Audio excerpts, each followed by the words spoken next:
So the boss is dead. Some goody two-shoes paladin finally smote the big bad wizard. And now? Now the so-called heroes are coming for us. They call us monsters. They call this place a dungeon. I call it home. And they're not getting their shiny boots on my throne without a fight. Ever wonder what it's like on the other side of that dungeon crawl? In this video we're flipping the script to show you exactly how to run a reverse dungeon and turn your players from heroes into dedicated dungeon defenders.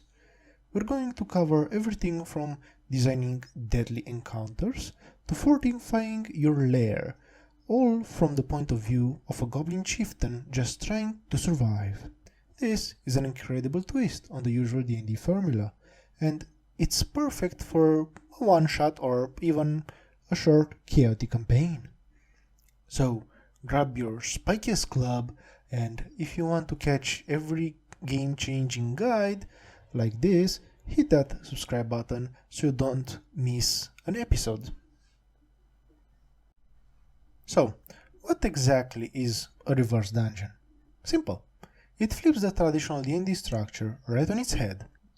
Your players will take the role of monsters, and their job is to fend off waves of invading adventurers that you control as the dungeon master.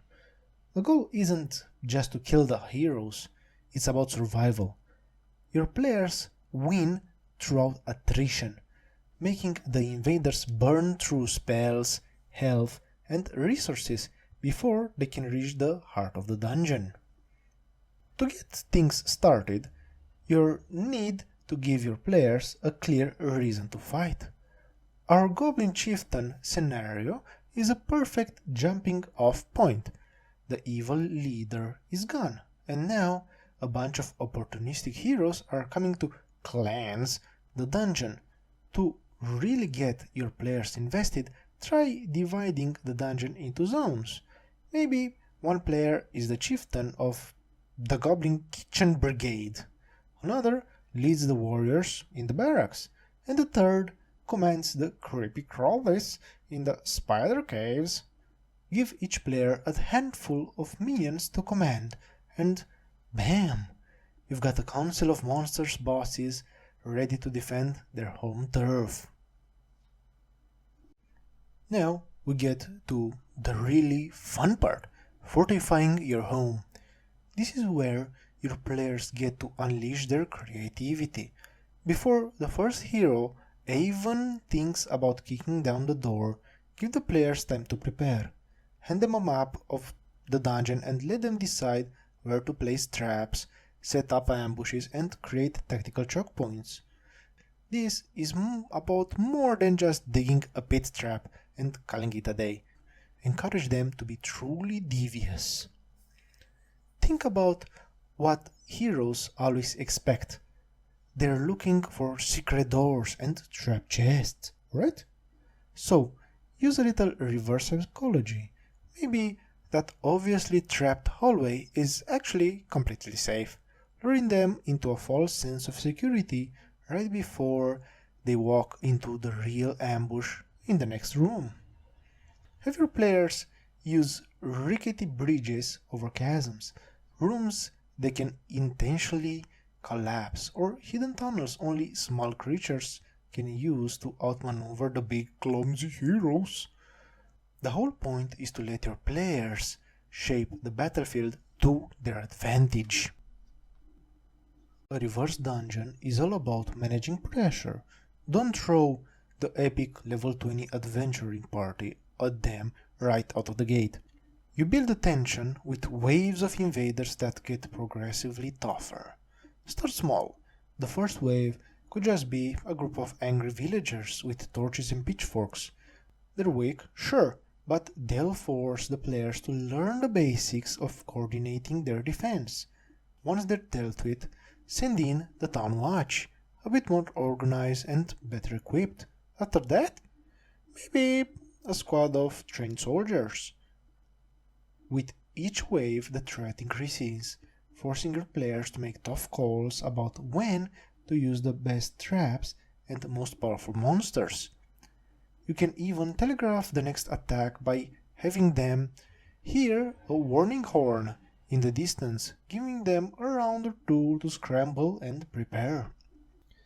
The beauty of this wave system is it lets you, as the DM, to turn the difficulty dial up or down on the fly. If the players are getting hammered, you can delay the next wave. If they're absolutely crushing it, you can send in the reinforcements a little sooner. Your players aren't just placing traps, they're commanding monsters with their own unique abilities. To make combat truly tactical, get them thinking in terms of monster rolls. You can create some amazing defense variety by mixing and matching different monster types. Think of it like this: you've got your bruisers like an owlbear or an orc. They hit like a truck, but maybe they aren't the most accurate. Then you have your controllers. Think like mind flayers or goblin shamans, who focus on limiting the hero's options with spells that restrain or confuse them. Defenders are big beefy tanks meant to stand in a doorway and just soak up damage. And my personal favorite, the ambushers. Sneaky little guys that strike from the shadows and retreat, perfect for hit and run tactics. When your players start combining these roles, they create a defense that's dynamic, challenging, and way more interesting than just a pile of hit points.